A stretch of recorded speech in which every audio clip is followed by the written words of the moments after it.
In the beginning was the word, spoken word. In the beginning podcast, I am your host, Tasha Jones, and this week we have with us the incomparable Jay Ivy, the multi-Grammy award-winning poet from Chicago who is doing his thing not only in the poetry world, but in the world around us. Welcome, Jay Ivy, to the podcast. How are you? Hey, fantastic. Thank you. So good to be here. It's good to have you here. Thank you for being here. I love look all of this paraphernalia, all of this behind you. Oh, It's oh looking yeah. real good. We are Oh so yeah. proud of you. We are so proud of you, King. Thank you. Thank you. We are Those are so proud. my reminders to keep going. Oh, those are great reminders. Yeah. Yeah, yeah. Those are great. All right. Thank you for being on the podcast. And I want to jump right on in if you want to jump in, please. Um, One thing that you said is that poetry saved your life. Mm. There's a poet who's from Mississippi, but who resided in Indianapolis for a short time, Etheridge Knight. He said the same thing. Poetry saved his life. Can you take us back to that moment when you realized that words had that kind of power? Yeah, it was early on for me. I told this story about how my junior English teachers, Yeah, Miss Argue, back at Rich Central, which is in the south suburbs of Chicago. She was the one who had the class write a poem for homework. And the next day she had us read it in front of the class, surprisingly read in front of the class. And then she made me do a show. And my first time on stage, I received a standing ovation. But what was even more special about that was I was that kid who lacked confidence, who had very low self-esteem. My folks had recently gone through a divorce, so I was still in a new environment. I guess still grieving the loss of that relationship and the makeup of what used to be home was no longer. So I was that kid that would fade to the back and just didn't feel very highly of myself. And through writing and performing, I really began to find my voice and discover who I was and gain that confidence and found some, I guess, normality. Just found that belonging. I just felt like I belonged, and so it was a great tool to have because then there were those moments where great you experience great loss and you need that guidance, and poetry it really became that guiding light for me. So yeah, I don't know where I would be without the art. I really don't know. I really don't know what I would have done or who I would have became or if I would still be here. right. Because it's just always meant so much to me, and Yeah. it was always there when people failed me. Poetry was always Mm. there, Yeah. always, Yeah. always. It's something about that paper, right, that allows you to talk freely, that Yeah, allows you to move and say and do freely. I appreciate that. I remember that story being on your album. And so it's dope to actually hear you talk about it live. But yeah, I really appreciate two teachers, especially now, right when the education system is being under attack. And yeah, I know Illinois, just like in my state, Indiana, there's a teacher shortage, and so it's something about those teachers who go over and beyond to make sure um, that the glimpse that they see in you is really pushed out and finalized in the students that they working with. So shout out to the teachers shout out to the teachers, for man. sure. Yeah. All right. One of the things that I want to talk about is this intertwine between hip hop and poetry, right? Hip hop and poetry have long been intertwined. As a matter of fact, this past year was the first time that I saw um battle rappers doing corporate events, right? But they was kind of like it kind of looked like a spoken word, right? It kind of looked Yeah, like a poetry slam, right? Loaded Lux was out there that the poetry slam kind of looked like to me, but hip hop and poetry have long been intertwined. Do you see spoken word as the foundation of rap, or has it evolved into something separate altogether? it's absolutely, in my mind, the foundation of rap. I have a quote that says, "Poetry is the seed of every song ever written," Mm, and I feel that some poetry is sung, some poetry is rap, some poetry is spoken, yeah. but when you remove the layers of how the poetry is being delivered, Mm-hmm. it's all poetic. It's all poetic.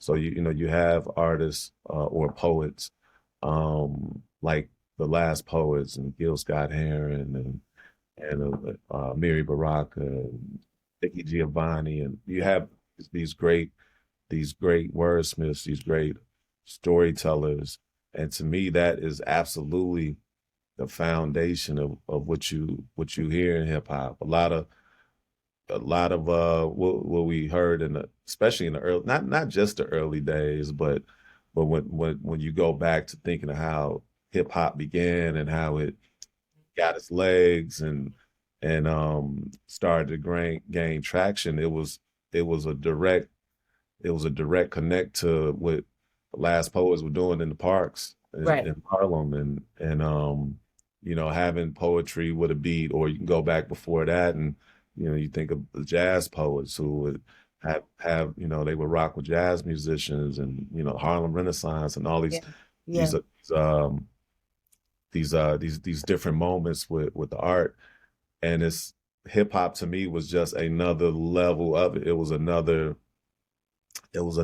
step to this art that's always been part of it. Like, poetry is in everything. You can't turn on the TV and not hear poetry, even though we don't think of it that way. Right.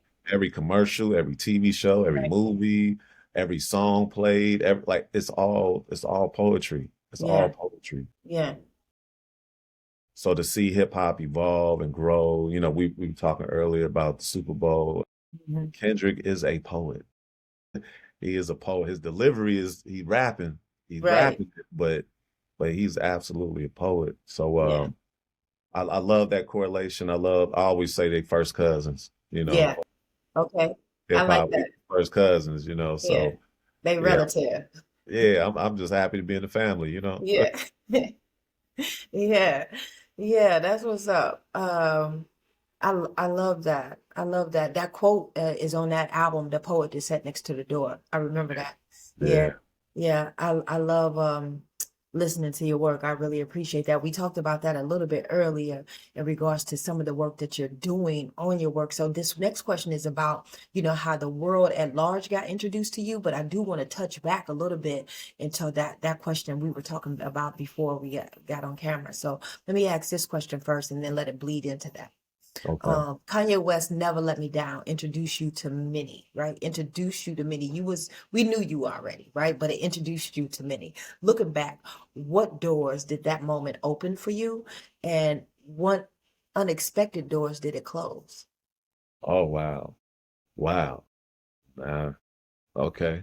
So so I mean the door, like, so my foundation was Chicago, Mm-hmm.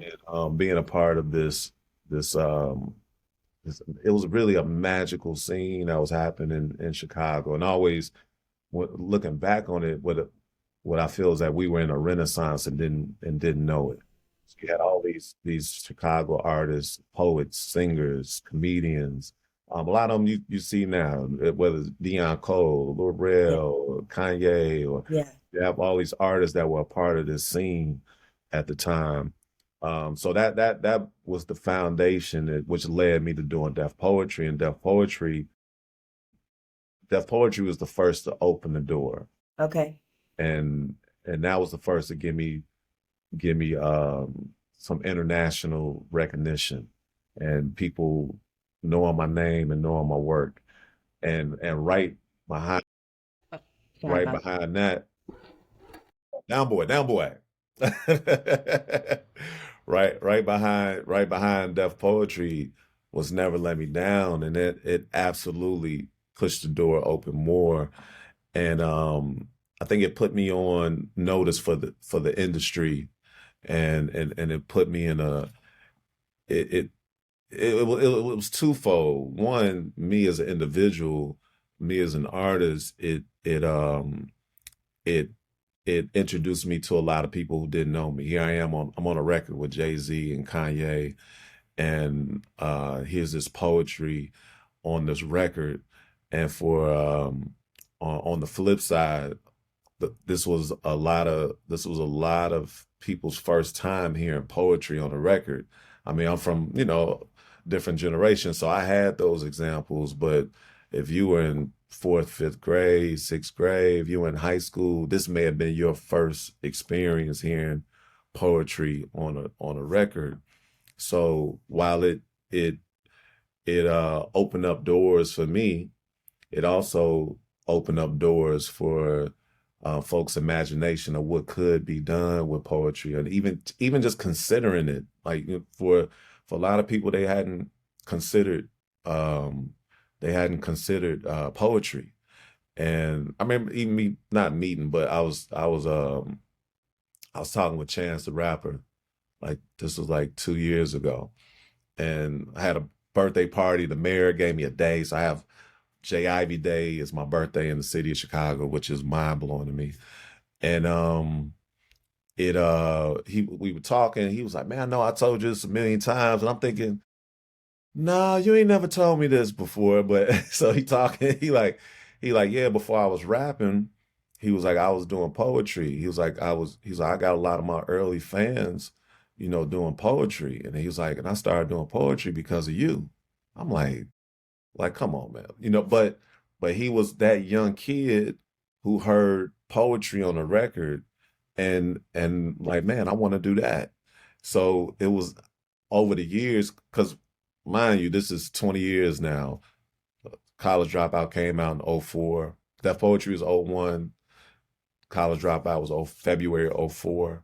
So 20 years of folks having this record and being super fans of Kanye West, so they visit this moment, and a lot of people were inspired by it. So it's twofold. It's the impact it had on my own life, the doors it opened, whether that was doing more commercial work or doing now I'm getting calls about doing TV shows. Man, can you come do this?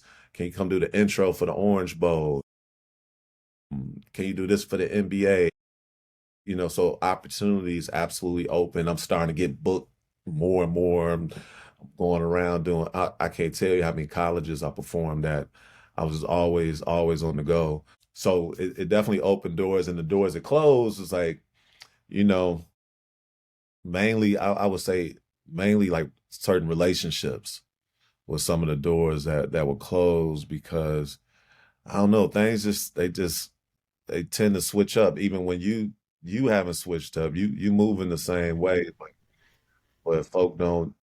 I don't know. In their minds, it becomes different. You have like family saying, "Don't forget the little people." I'm like, the little people, like, ain't, Yeah, ain't nothing little about none of us. So right. it's that mentality that people put on you, or oh, you going to Hollywood? No, I'm Chicago all day. I may be out Mhm. there, what I mean? Right, But my values haven't changed. My integrity hasn't changed. The foundation I'm standing on, the work ethic, the things that my mama and my daddy and my grandparents and my aunts and uncles and my neighborhood taught me, in my school and friends and teachers, and like my community, my city, like, ain't none of that changed. Like, that right, has not changed. Like, the change will come with growing and getting more mature, right, and working on making better decisions. Like, that's a change that we all look for, is that right, growth.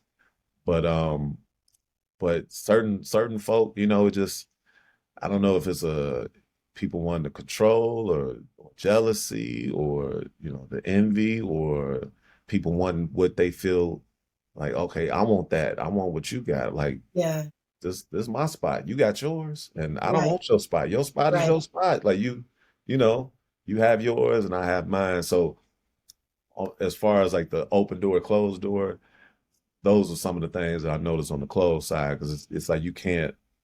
It's like at some certain point you can't continue to entertain that. And it's like I gotta. Right, I right, don't have time for it. Like I just right, don't. right, Especially while this door is open and opportunities coming, and I want to ride this wave and use one wave to create another wave and just find ways to remain relevant right, and hungry for the next. right. It's interesting that you said that in regards to the mindset of the people, right? Because sometimes um people want you they profess how proud they are and they want you to do good until you do good. And then It's when you do good, it's like, he big time now, but that's not necessarily your attitude, that's theirs. And one of the things that I have learned in regards to that too is just to be like some people don't have enough oxygen for the climb. ooh, They that's a just word. they Hey, you need to write that poem. okay. For You sure. gotta write that one. That's Yeah. called. I'll write it only if you on it with me. Come on, Only I got you. Yeah, I okay, love it. Oh yeah, come on.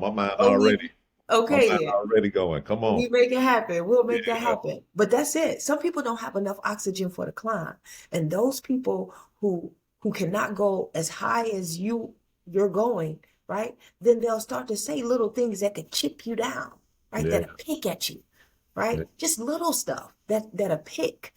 And then before you know it, that little pick, it probably don't bother you now. But after 2 months, right, it'll yeah. hurt. And then Oh after yeah, 2 years, it'll be a bruise underneath there. You know what I'm saying? That it's it's hard to the touch. And I have really become a master at that part to just say, you know what? I appreciate you for our season.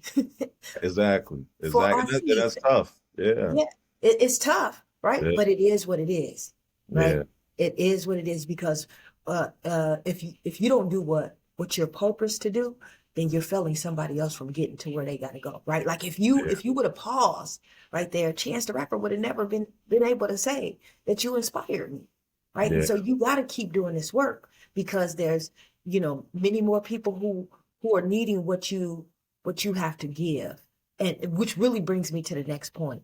One mm, of the things that I was talking to you about a little bit before we got on air is the way you have beautifully tied gospel music into some of your work, right? It feels almost like for me that like hip hop artists was sample, right? Sample artists. We learned through Otis Redding, through Kanye. Some of the people who didn't know Otis Redding learned of Otis through Kanye's Otis, right? But your work is doing that in the gospel arena, and it's subtle. It is, and I'm going to attribute this analogy, right? Our thumb and our pinky toe, right? It is without the thumb, it'd be hard for you to button up your pants, right? And people really don't take into consideration how the little small things like the pinky toe, the pinky toe helps you keep balance, right? If yeah, something happens to your pinky toe, you'll start to limp. And people don't understand how the small things, those subtle things, are the light and the guide for somebody else and something else. And I think what you have done with that iteration of gospel music, of putting your heart on top of those gospel songs and those gospel hymns, have really and can really be a guiding factor for those people who are looking for a higher power, for looking for a God, or looking for, whatever they profess. And I think you have done that so well. And I think that you have done that so well that it can be in the highways and the byways, right? It doesn't always have to be in the choir stand. And the way you have done it, it could be in a coffee house, it can be in a club, it could yeah, be, really at a strip club if they did, But the point of the matter is the word doesn't change. And God can use anybody and anything. And if that song is playing in the coffee house, in a club, in a strip club, they can still come to God without you changing who you are and what you are purposed to do. And I love that. I think you have mastered that. And I really don't think that gets enough credit. But I Yeah. love that. Thank you. Because yes, I mean, it's amazing to hear that. I really, really, really appreciate it because you do the work and you don't always think about how what the impact will be. You hope it impacts folk and people feel it. But it was always important for me to, for God to be present in my work because I've always known it to, as far as my work. I'm like, listen, the first record on The Poet Who Sat by the Door, that is really how I write. It's like meditation. I quiet myself and I listen. I channel. Man, what is the spirit saying? What's my soul saying? What's the world saying? What's my heart saying? So I'm listening, and my job as a poet is to catch it and write it down as much of it as I can, like catch these dreams as much as I can. So I know it's coming from God. I know it is a gift that God has given me, and I'm so grateful for it. So in my work, God has always been present, but I never wanted to, I'm a sinner like the rest of them, like the rest of us. I'm not in church every Sunday, and I've had my falls, my slips, my bumps, and I'm a flawed human being, and I know it's important that the work picks me up. So my hope is that it'll pick other people up. So when I get an opportunity to rock with folk, not just with people, but when I write, when I create, again, I want it to be felt. And I know a couple years ago, I linked up with my brother, man, my brother Sir the Baptist, Mm, and mind you, like as far as like my background too, like I'm coming from my uncle was a pastor. My grandfather, he was deacon of the church. His father started a church, so my great grandfather started a church on the south side of Chicago. My pops, they used to call him preacher. That was one of his nicknames. I've been hit with street preacher over the years, so it's always been there. A few years ago, I linked up with my brother Sir the Baptist, and I knew Sir as an artist. I didn't. I just knew he was this great gospel artist, and he was working on the Tennessee State University album, the Urban Hymnal, and he had me come in and do some work on that. And then we ended up winning the Grammy for that project. And they were the first HBCU to win a Grammy. But but when we were working on it, he was like, man, he was like, I got to return the favor. So he come to the studio, and again, before we got deep into the work, at the beginning, I just knew him as an artist, and then he comes to the studio and he start playing these tracks, and he like, yeah, I produced it, and I mean these huge records like Fire was one of them, and Pass the Plate, with Lettucey and Music Soul Child, and I'm like, bro, you giving me these records? Like you like, because once I know where I'm going, like once yeah. I have direction, it's easy to write it. Sometimes for me, the hardest part of writing is what to write about. Mm, Once I know where I'm going, it's like taking a trip. Like once I know, okay, I'm about to go to Miami. Now I can paint the picture like, okay, I'm right. going to Miami on this date. I'm going with this Yeah. person. I'm a pack this.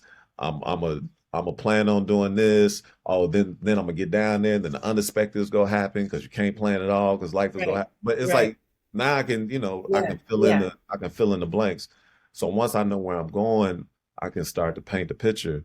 So it was great linking with him and having that collaboration, and Tari Teray, she does it too. Like it'll be um certain places that her voice will take me, or like she's a phenomenal writer, so certain places where her writing will take me, I'm like, oh yeah, that's a great direction to go. Yeah. So I had to find that, I guess, that balance in not being too preachy, but let me give you a word, because I'm really talking to me. I'm really that dude who I don't want to be beat over the head with, you Right. know what I mean? I don't want to be beat over the head with it, but Right. I do want to. I want to receive something that'll help me grow, help me think, help me be inspired. So that's always the goal, is Yeah. trying to find that balance in it. And yeah, so thank you for that. I really thank you for that. No, no, I really appreciate it. Um, like I said before, I don't really think you get enough credit in that area. And sometimes people who have to, um, I don't know, sometimes I think that the Bible was written so that people could live, right? But the Bible was not written before the people experienced life, right?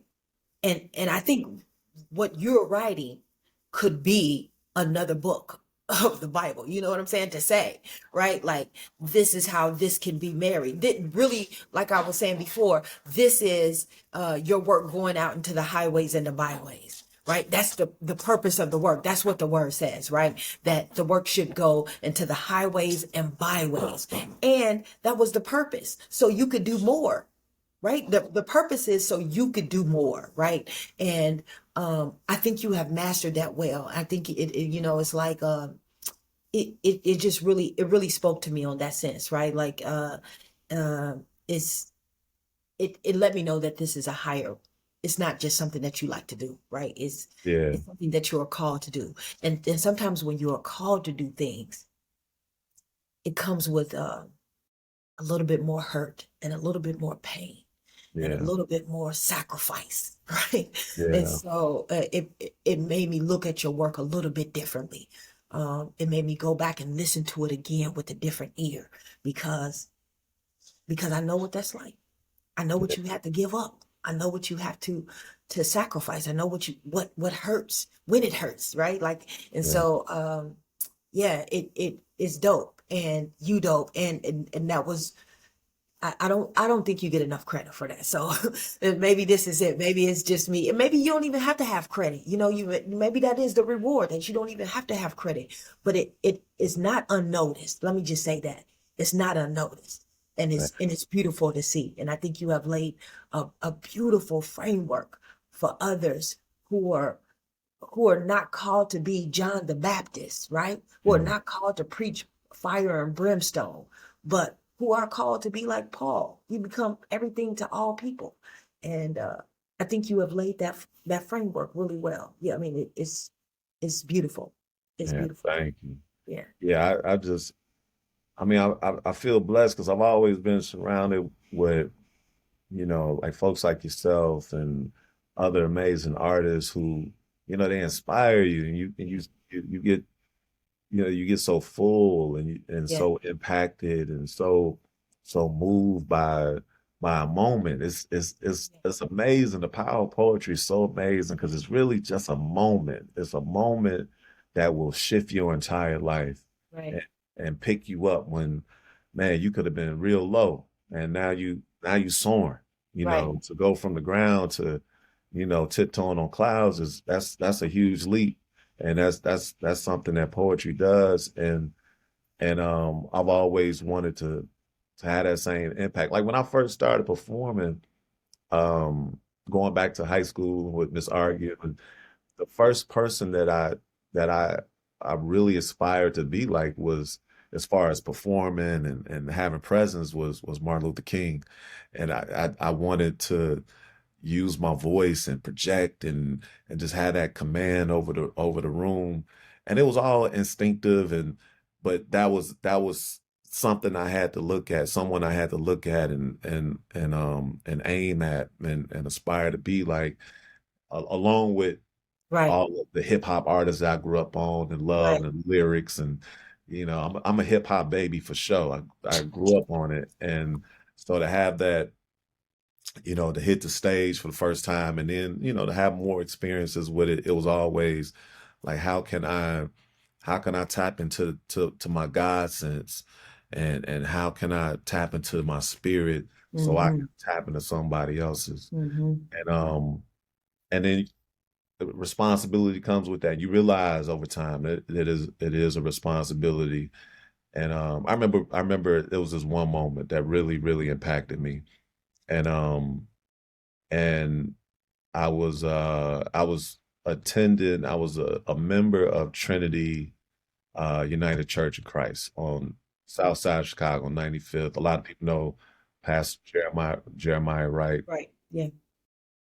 So I was attending there, and then I would perform like at the youth revivals and you know, any opportunity. You know, when you coming up, you just want to wherever Right. I can perform, Right. strip club, Yeah. uh, Yeah. on It's the whatever. block, Yeah. on the phone, open mic, wherever a comedy show, Right. wherever I can get a mic or not have a mic, just whenever I could perform, I would do it. So I would perform at church, and then remember they took a group of us uh um to a rehabilitation center for on the west side of Chicago for recovering alcoholics and drug addicts. So took myself, some singers, praise dancers, and we were going to uplift their spirits. Now at the time I'm 19, 20 years old. So for me it was still it was the love and passion I had for poetry, but it was also fun. Like it was fun to be able to get on the stage and do your thing. So to go here, it I really didn't know what to do because you walk normally when you perform is people they ready for it. They expecting a show and they in the mood for it. We go to this place and it was everybody's hurt, everybody going through it. And so I get there and I didn't know what to do. I'm like, man, what do I do here? And then they call me up to the stage and last second I'm like, okay, I'm gonna do I had this poem called Wings. And then it's I got my wings and it's about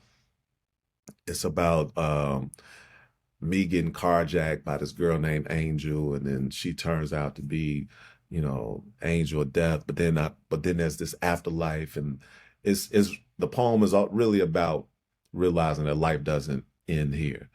So I performed this poem, and then afterwards, this lady she walked up to me and she told me that, and I forget the order, but it was 3 months back to back to back. She had lost her son 1 month. So say like January, she lost a son, lost a husband in February, lost a father in March. I forget the order, but it was back to back months that she lost her father, husband, and brother. I mean not brother, and son. And she said, and now she's suffering. She's in this space looking for help. And she told me after hearing that poem, that was the first time since their passing that she felt peace. And it really just magnified Right. the power of the word and power of poetry and magnified the idea of responsibility Right. and mission and purpose and here I am again young doing it for fun, but now realizing, oh, this is bigger than me. Like that's when I really realized this is bigger than me. Right. So yeah, so it's always been important to like hopefully inspire and impact people in a positive way. Yeah. You never know whose life you change and who really need you. You never know. Exactly. Yeah. That's powerful. That's powerful. And I appreciate the thought process moments. Just little small moments, right? Yeah. Yeah. Yeah. Your book, Dear Father, explores breaking cycles of pain. How did writing that book transform you? And what cycles do you still, or are you still working to break? Yeah, it's a lifelong mission. You know, that's something I have learned because uh I guess you could say I'm a man of a certain age. You know, I ain't old, but I'm older, you know. So it's like you see the time go, you're like, man, like, you know, you got memories that are like 20, 30 years old. You're Yeah. like, oh my God, like where'd the time go? But I remember like even with Dear Father, the book is um 10 years old. It just turned 10 in January. And the poem is Congratulations. thank you. Thank you. And the poem itself, I wrote that poem a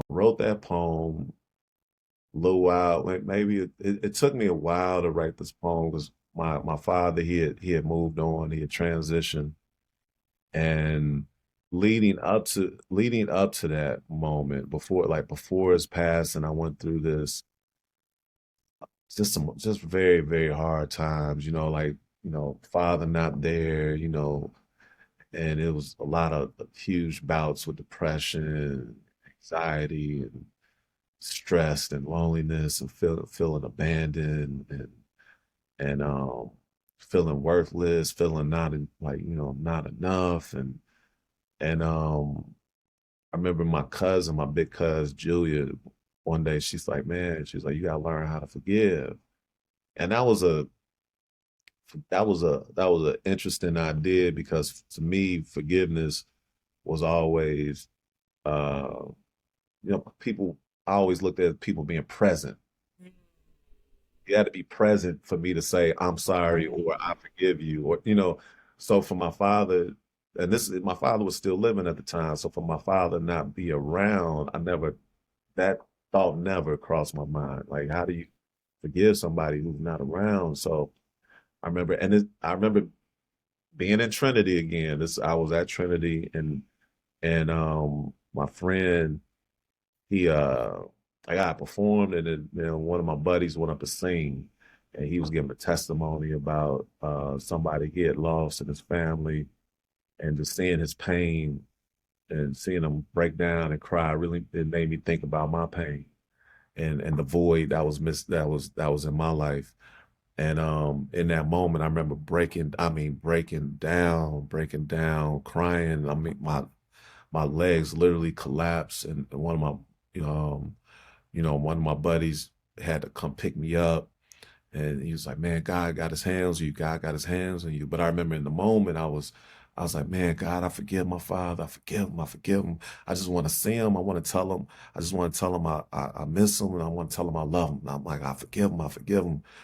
And man, 2 weeks later, I think it was 2 weeks later, out the blue, after 10 years of not hearing or seeing my father, he called me out the blue and broke down all over again. "Oh, Dad, I miss you. I love you." And then went from that to going to see him, and it happened to be a Sunday. Bears just happened to be on, so we watched the Bears like when I was a kid, and it was just a beautiful, beautiful moment. But then moving past that, we weren't in a habit of relationship, so we didn't talk that much. And a year and a half later, he passed away. So now I'm just, now the hope is gone, because I guess in the back of your mind, you always had this hope that it'll be what you want it to be, and it'll be loving and healthy. It was loving, but just in the exercise of exchange and relationship, and and then I was beating myself up like, man, why didn't I call, or why didn't I reach out and check on him? And it was just all these things I would go through. And then so then I started grieving my father. Now deaf poetry is happening. So I did deaf poetry and moved to New York, and I got real good at wearing a mask, because I'm like, I don't want to bring other people down.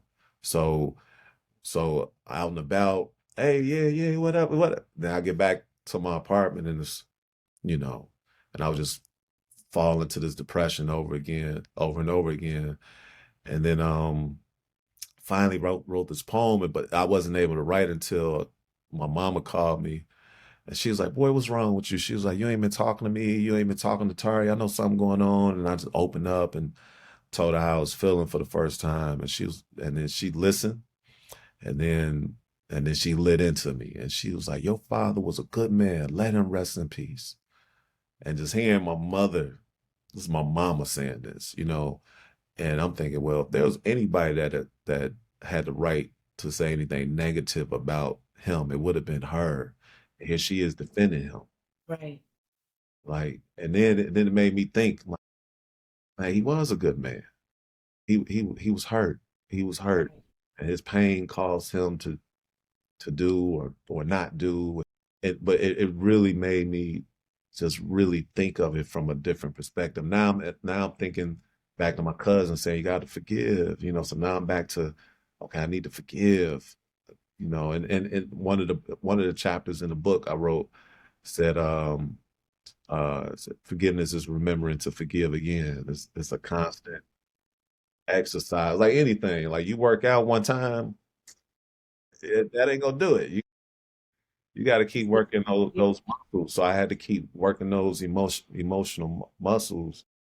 And I had a quote that says, "If you don't deal with your emotions, one day your emotions will deal with you."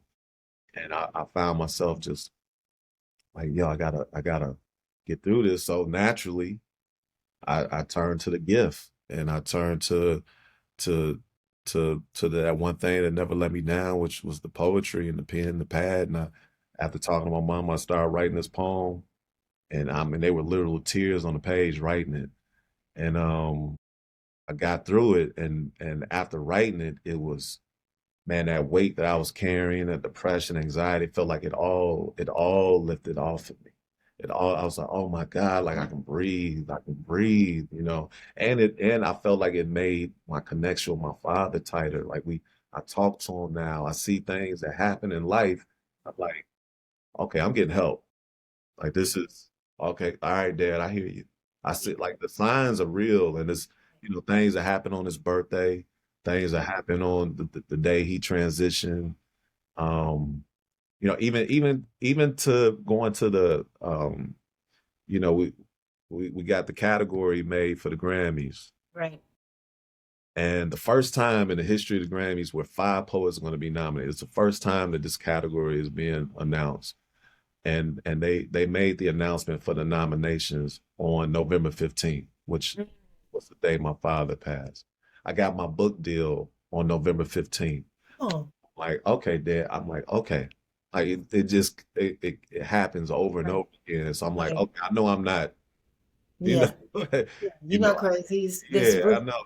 Yeah, it's real. So it's it's just amazing to have that connection. Then, like I have my bouts, I have my breakdowns even to today. Like I still, I have moments where I'm grieving and it just hurt too bad, or,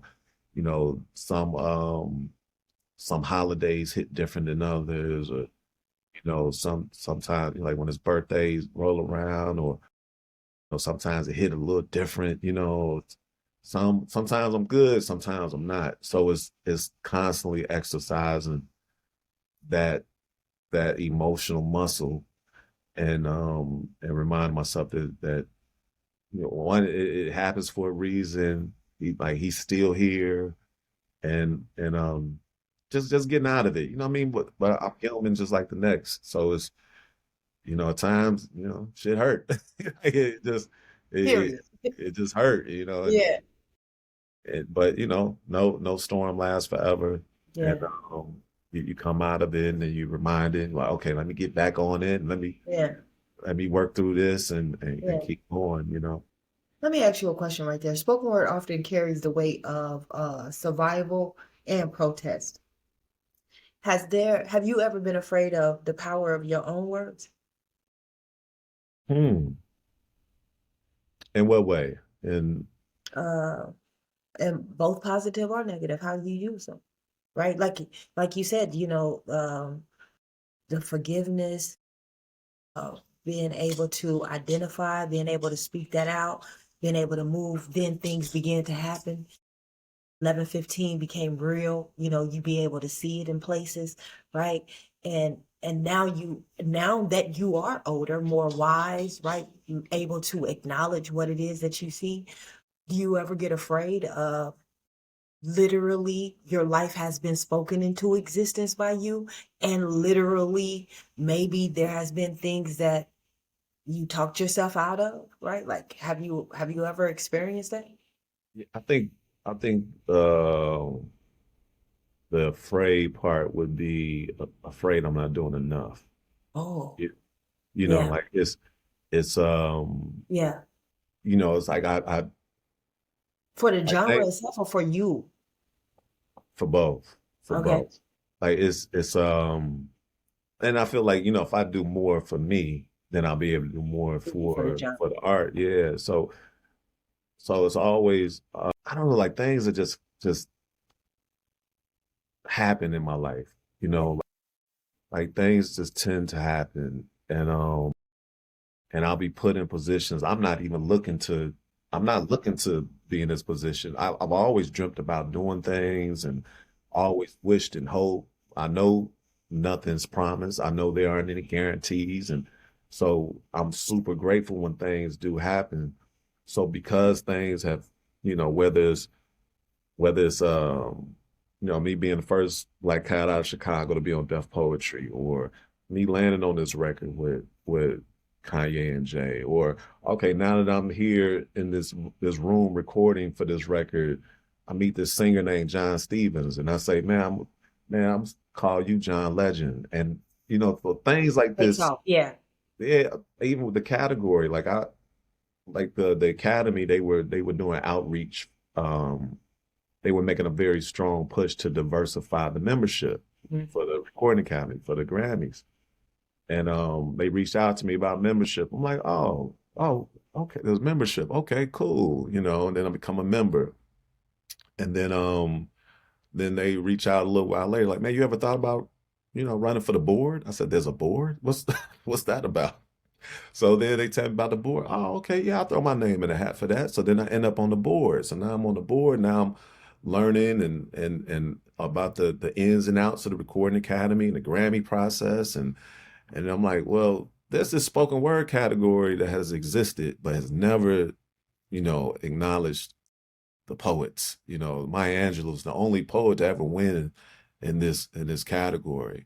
Man, what can we do to change that? You know, and then I just happen to be in the position to ask these questions, and then while I'm on the board, like they like, man, you really doing well. You ever thought about running for a higher position? I'm like, man, I just got here, and they like, man, you should really think about it. So then I started thinking about it. I'm like, you know what? Yeah, man, if God got me in this position, let me see what I can do. What can I offer? So I run for president of the Chicago chapter, and there's 12 chapters that make up the Recording Academy. So in the history of the Recording Academy, I became the first poet to ever hold a presidency Come on now. out of all the chapters. And then from there, I became a national trustee. So the first poet to ever hold a trustee seat. So I'm at this trustee table, and there's you know, I'm sitting next to PJ Morton, Yolanda Adams is on the board, John Legend on the board, Rico Love on the board. I'm looking around like how did I end up here? You know, and so now I'm able to we working on this issue and that issue, and man, how can we help the music community with this and that?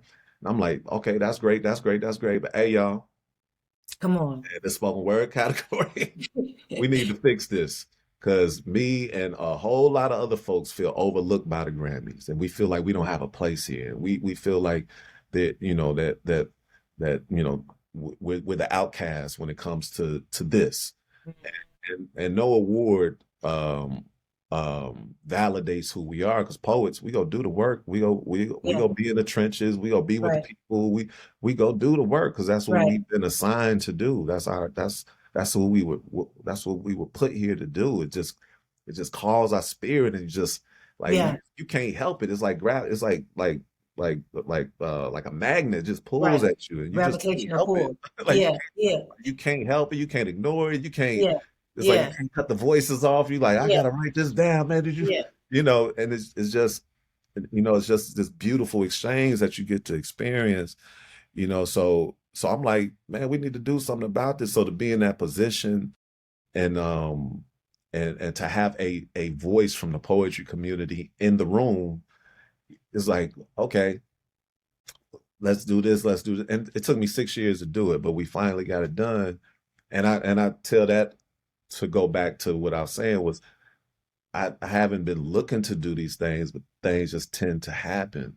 Right. So because I can look back and see this and that and this and that and that happened, I'm like, man, what else can I do? Mhm. I've been put here to do things, and my fear, that's the question. My fear is like, I don't know, like, man, like, am I doing enough? Like, Yeah. Like I'm always like, there's more to be done. Like, okay, if I was able to do that, man, what can I do now? So I don't fear the I guess because I know the power of words Mm-hmm. and I know my intention Mm. behind Mm-hmm. uh Mm-hmm. power that I'm putting into my words. Mm-hmm. I don't fear my words. It's the other part that will open up Yeah. doors for not just myself, but for all of us. Like what else can I be doing? You know? Yeah. Well, let me be I know you have heard this before, but I definitely want to say thank you, right? For all of us who are the outside looking in, you are breaking boundaries, you tearing down walls by leaps and bounds. And so I hear you in regards to saying, am I doing enough? But to us, phew, like it's like, yeah, like not only are you doing enough, right? Like you were trailblazing the pathway not only for the word to be out, not only for the poets to mirror or be what Nina Simone said was speak to be free enough to tell the people exactly what's happening, to be what Mari Evans said, which was speak the truth to the people, right? That our job is to do that. But you're putting us in places that we've only dreamt about. And that is, come on now. That's right, like taking us to another aspirational goal. Like, like this sometimes you just gotta dust your shoulders off. Man, yeah, and I do like I Go ahead. like I'm super proud. Like it's it's really mind blowing. You know, it's like wow, like to example. So going back to the category, like I said, I worked on it for 6 years, and we were getting momentum, and a big part of it was once the academy, they were like, well, Jay, man, we believe this is a great idea. We believe in what you're saying. Only thing is, poets don't submit. Like we don't have the numbers. I'm like, oh, word. Like we don't submit. Oh, okay. Hey, y'all. You know, even Woo! yeah, even and that's really the title of my album came from because I started cracking a joke. I was like, man, I'm like the poet who sat by the door. You know, because here I am getting this information and I'm like it was things that I've been doing this for a long time and it was information I didn't know. So I'm like, if I don't know this, chances are a lot of us don't know this. And so I just started sharing the info and and ended up so then like yo submit your album, but you have to be a member in order to submit. When you're not a member, I can submit as many albums as I want. Send me your album. So I remember sitting at the computer. Like I remember one year I submitted over 50 albums, another year like 30 you know, amongst other albums that are being submitted, but this is what I was doing on my own. Then I wrote a proposal, submitted that, and with a new definition of what would qualify in the Nice. category. And shout out to Jamila Woods because she helped me with the definition. That's what's And up. shout out to Omas Keith and Matt Hennessy and um, uh, Yeah. my guy Kokai. Like these other folks that were helping me Yes. with the actual proposal writing. Like yo, like your proposal has to be tight. So they would help. They would read through it, make sure it was where it needed to That's be. dope. And then I remember I submitted it, and at first it goes to awards and nominations. That's Mm. one of the committees that it goes to first, and then if it passes there, then it goes to the board of trustees, which I was on the board of trustees. So came to us after it passed there. I was like, oh wow, it passed. Okay, then it came to us, and so I'm in the room and I could speak to it, but I just felt like the work had been done. And I didn't need to say anything else. So I just let the vote happen. And man, when it passed, man, I raised my hand so fast on the little Zoom. I was like, y'all don't understand how many lives is gonna change and like generational, like this is like go affect so many people. Like kids are gonna gonna go aspire to be a poet when they grow up like that. Exactly. So, and I mean, I spoke to it, thanking them and just grateful. And then I had to cut my camera off because I started Come on. bawling. Yeah. My whole body was trembling, like, because it started to Yeah. hit me. I'm like, wait, did this really happen? I'm like, oh my God, it's It like this. did. Like I'm getting chills thinking about it. Like it was just, I just couldn't believe it actually happened. So it's just to be able to see that, it's like, man, super, super proud, super proud. And then it's like, okay, there's still more to do. Like at the same, and I did that like even like I remember going back to Def Poetry. I remember watching Def Poetry, and I was right after the last poets. They put me on last. I was on the third episode of the first season, and I was the last poet. I Need to Write was my poem. As soon as it went off, I was like, what's next? Like that, my mind it just does that. I'm like, okay, what's next? Like That's what's that's up. like there's more to do. There's more to That's do. what's up. This year for the Grammys, this I'm just want to pause right there, right? Um, you won for Best Spoken Word Poetry Album 2 years in a row. You're the only male poet to be nominated back to back and win, right? Back to back. Um, do you think that that recognition alone is enough to give poetry what it needs or deserves? Or Or I'm sorry. no, no, you go ahead, answer there. Oh, Start there. yeah, no, no, I do not. I do not. Okay. I think it's a huge, huge step, but I think there have been a lot of missing pieces for poets and for Hmm. poetry. And I think the perception has to continue to change. So Mm, for me, like again, like I said, awards don't validate who we are. We're gonna do what we do. But mm, what I do feel that it did and is doing is it puts more eyes and ears hmm, on the art. hmm. So for me, someone else may have a different idea, but for me, to meet the purpose or one of the purposes of the art is to heal. It's like Mm. to heal us, to bring us together, break down, division, spark conversation, like to Right. do all the things that are needed from the art. So if you have more eyes and ears on it, then to me, more people will be That's right. healed because of it and will be That's good. impacted because of it. But it's one step, one Yeah. step. Like Yeah. we need more visibility. Yeah. We need again, the perception has to be changed. Like for years, I would meet people and they'd be like, "What you do?" I'm like, "Oh, I'm a poet." "Oh, that's great. So what you do?" I'm like, Yeah. I'm a Yeah. poet. Like, no, no, no. What you do to make money? I'm like, Yeah. I write poetry. Oh. Like, Yeah. that's what, so it's that perception that poets can't thrive, poets can't have a career, Mm. poets, when we show up on albums, it's usually the intro, the outro, the Gotcha. interlude. Exactly. We may get that guest spot on the in the festival as opposed to being on the bill. So Right. it's like changing the perception of how poetry is received and viewed. And we continue to have moments is whether it's Tank of the Bangers winning, whether it's winning the Grammy, whether it's Amanda Gorman at the inauguration.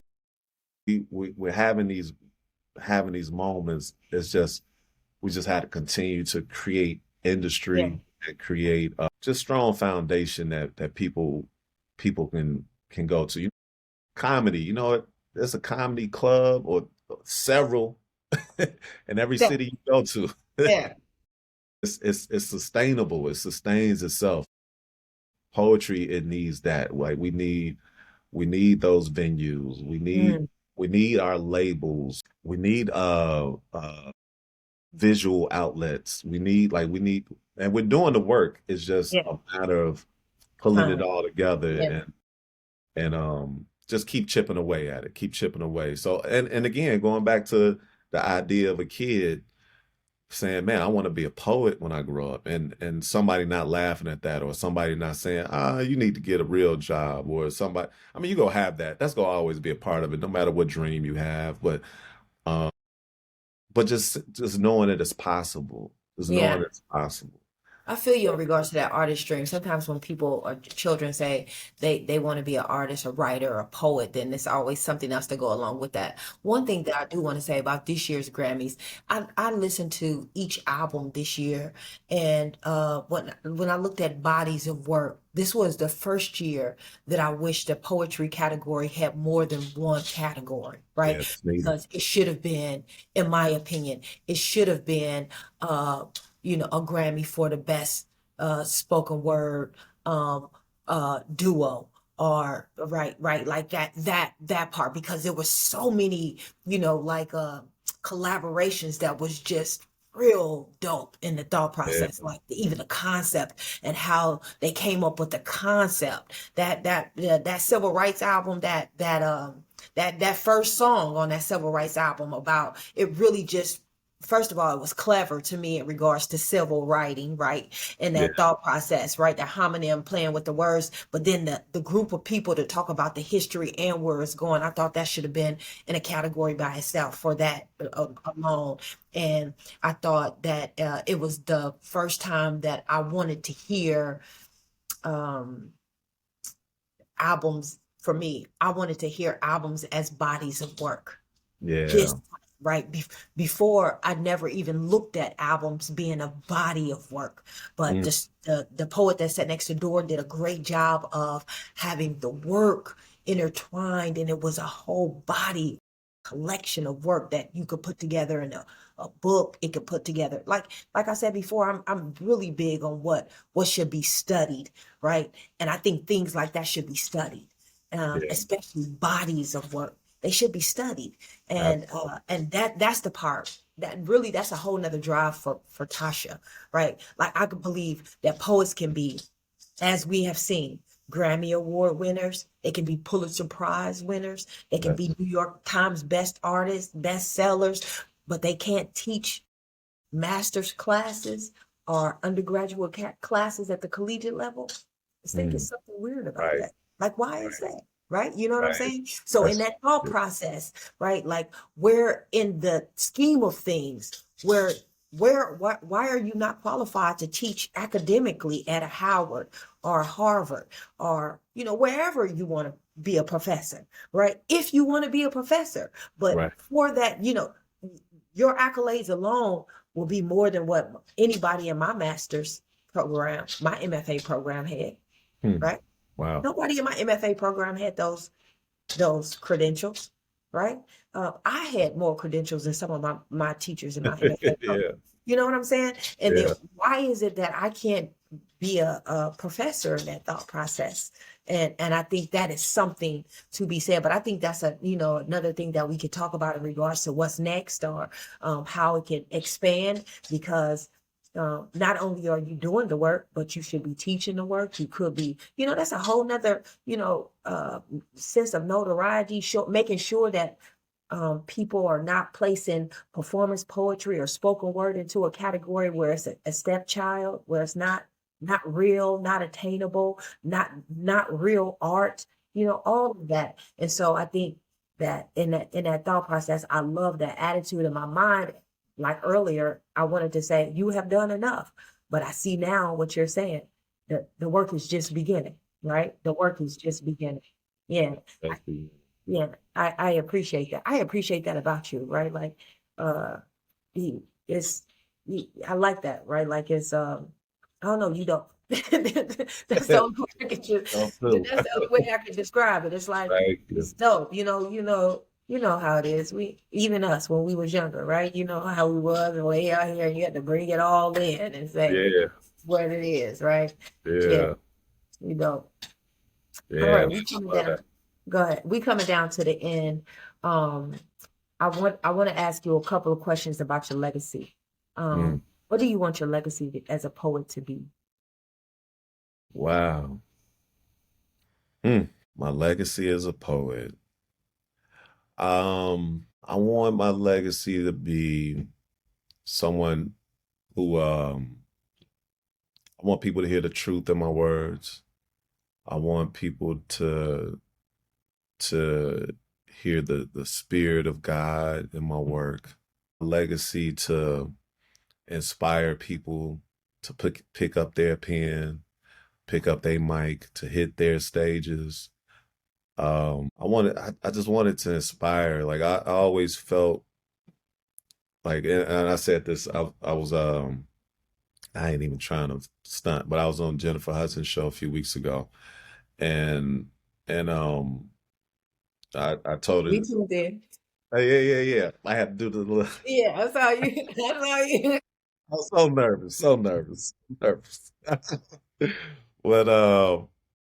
But yeah, but now I told the story how, my mother, she was a registered nurse, and my father was a DJ. I would listen to my dad on the radio Mm. for school in the morning. So I always felt like when I got into poetry, and I started to notice how like the direction my work would lead into. That, when I would go back and read a poem, it was about healing and about love and about us overcoming as a people, and not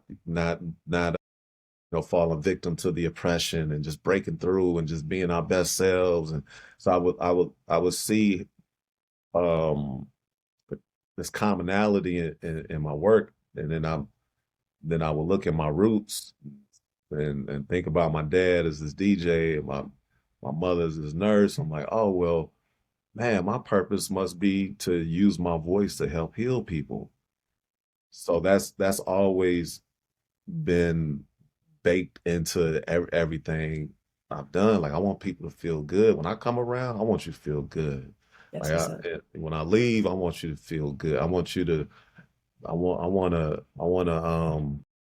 put a smile on your face. I want you to feel warm and fuzzy. I want you to, be inspired to do something else. I'm like, man, if I can do this, and I'm like, if I can do this, you sure can do more.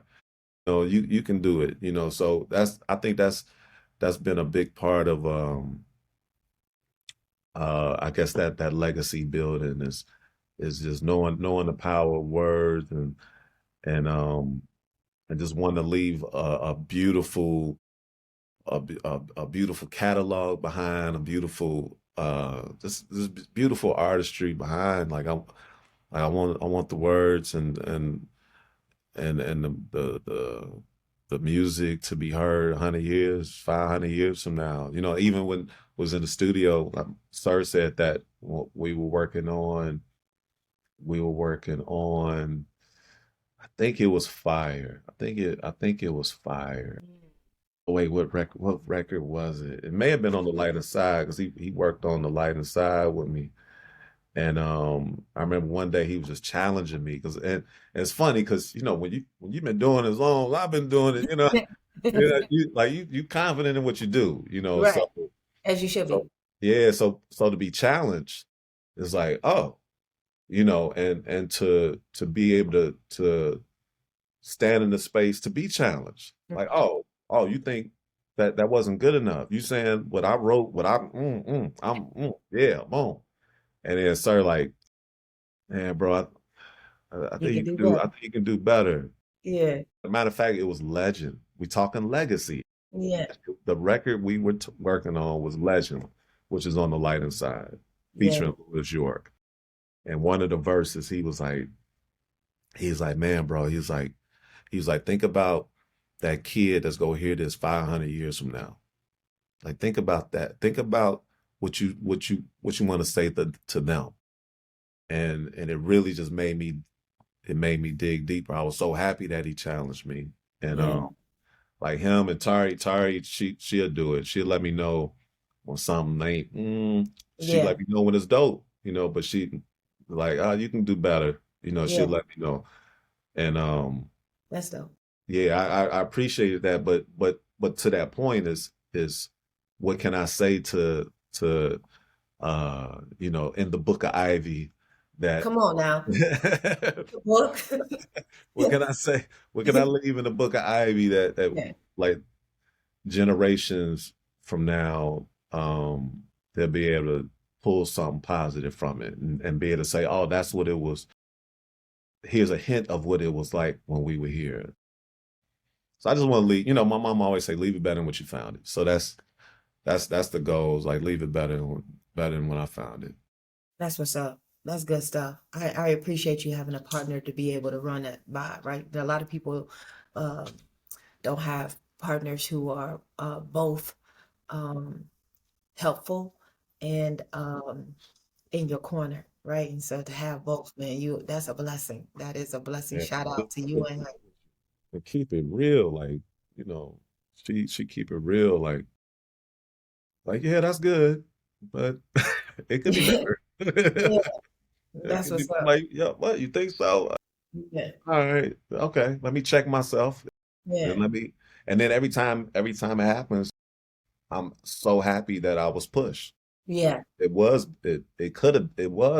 meant to be better, and yeah, it was more. There was some layers that I hadn't peeled back. I thought I had, but yeah. wow, keep peeling. That's what's up. That this is now time for Tasha Jones questionnaire. Oh yeah, now. I got some. I have some. What the first thing that comes to your mind? The first thing that comes to your mind. Okay. All right. What is your favorite sound? Favorite sound. Saxophone just popped in my mind. Mm, that's a good Saxophone. sound. Yeah, Yeah. Strings too. yeah, Is strings feels heavenly to me. yeah, yeah. That's good. Oh, damn. I know I'm on my third thought, but That's okay. but I was gonna say laughter. I was gonna say Yeah, laughter. Like that's yeah, yeah, yeah. That's a beautiful thing, right? Hearing joy. Yeah, yeah, yeah. yeah. I'm with you on that. What Um, about the wind? I'm, now I'm making a list. yeah, yeah. You The from wind over Chicago? waves, you know. You build it, build it boom. All right, here we go. Yeah. If there's one thing that you could go back and tell your younger self, what would it be? Everything's gonna be okay. Everything's gonna be all right. So when I think about my younger self, I think about the pain. Think about the pain, and pain can, especially when you're in it, it can feel like that's all it's gonna ever be.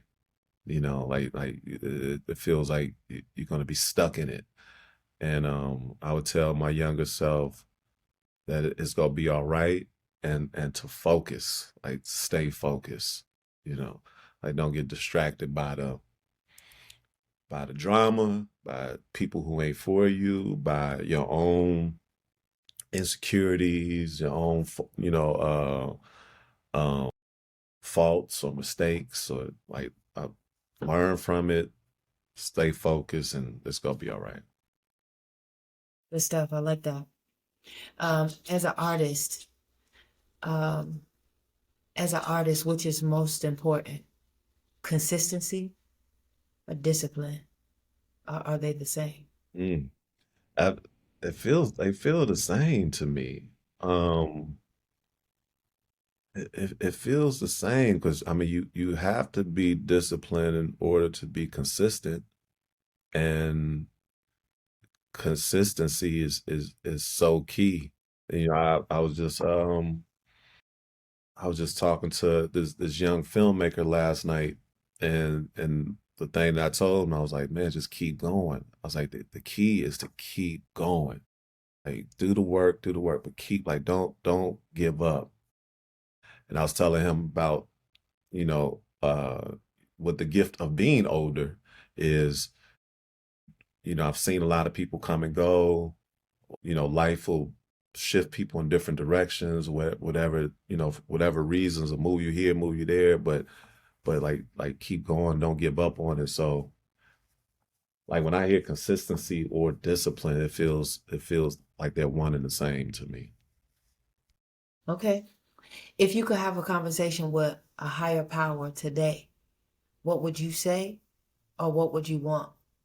the higher power to say to you? Hmm. When you say higher power, we talking God or we talking ancestors? What we talking? That's a good question. I'm saying God. Some people believe that they're God in the ancestors. So what do you believe? Well, I mean, I feel God is in the ancestors, but God is, you know, in the great I am, and everything else is kind of Come on now. yeah, Come So on now. so if I could talk to God today, I would I would one just thank God.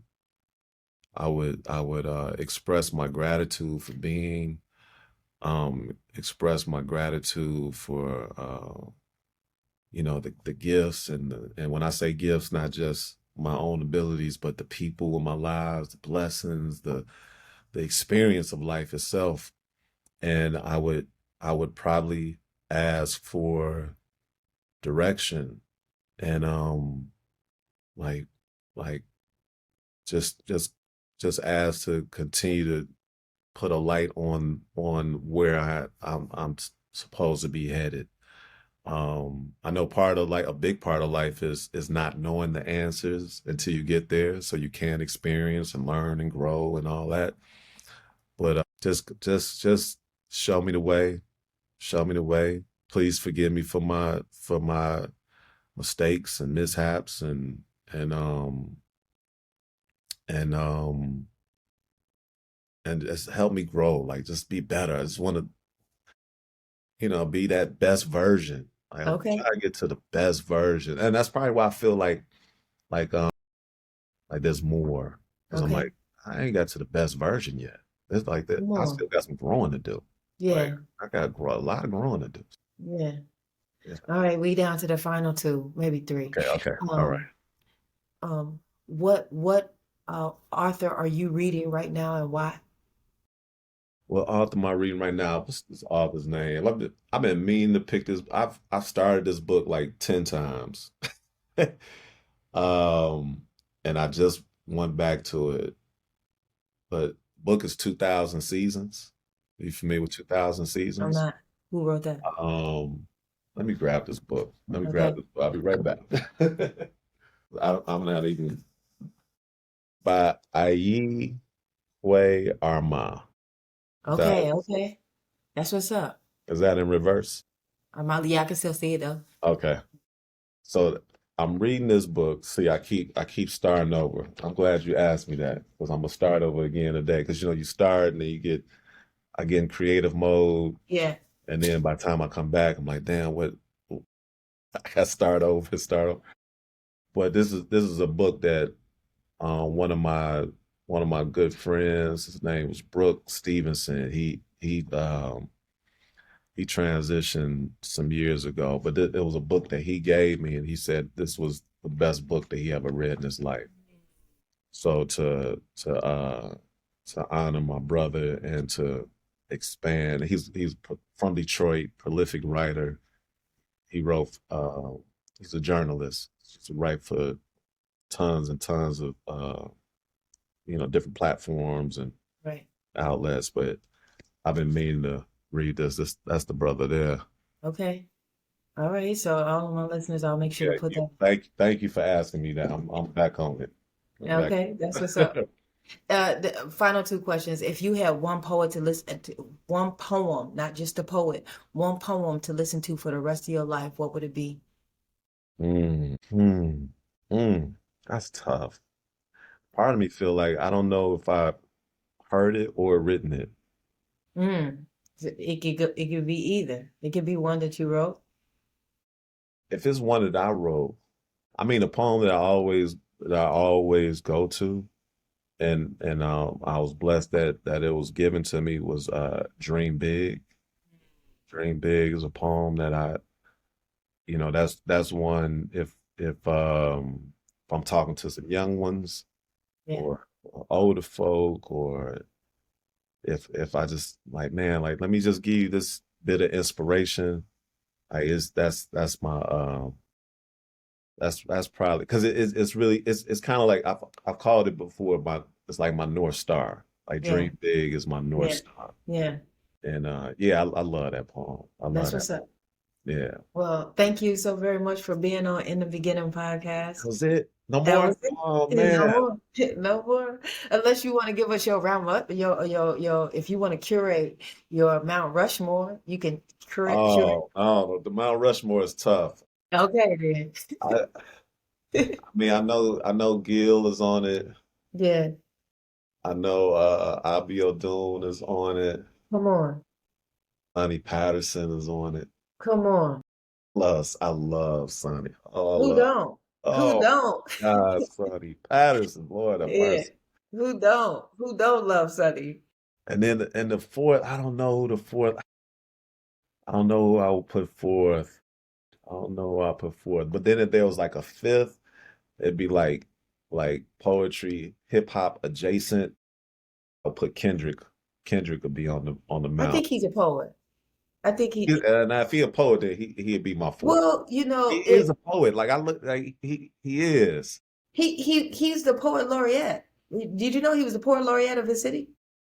Oh, what city? He was poet laureate of South Central, if I'm not mistaken. Are you serious? I'm serious. Before, I think I think it was before he won the Pulitzer.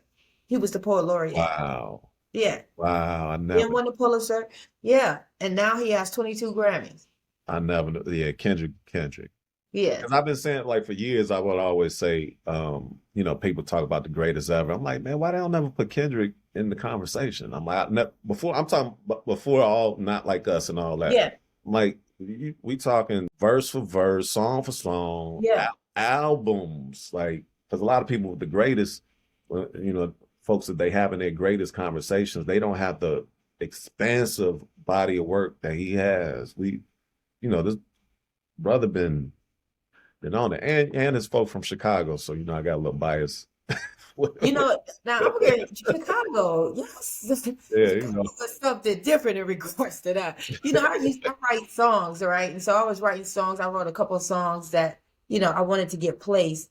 And I went to Chicago to record them. Mm. And they wanted me to say that I was from Chicago. And I was like, I'm not from Chicago.